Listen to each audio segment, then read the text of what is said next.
ভাবছো মা সকাল সকাল ঝুড়ি হাতে নিয়ে কোথায় যাচ্ছে? ওই ঝুড়ির ভিতরই রয়েছে কিন্তু আমার দুই গপু ভাই।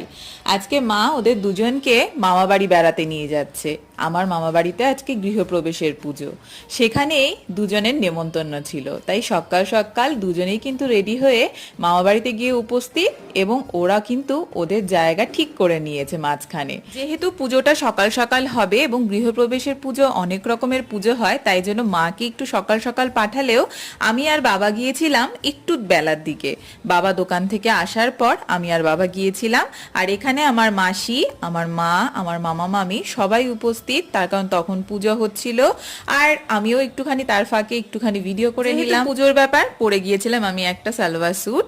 তো তারপরে চলে এসেছিলাম আবার পুজোর ঘরে। এখানে যজ্ঞ হচ্ছিল, তাই ভিতরে ঢোকা যাচ্ছিল না বিশেষ করে। আর এখানে আমার মা পোজ দিতে তো অলওয়েজ রেডি। জানিও কেমন লাগলো, ভালো লাগলে অবশ্যই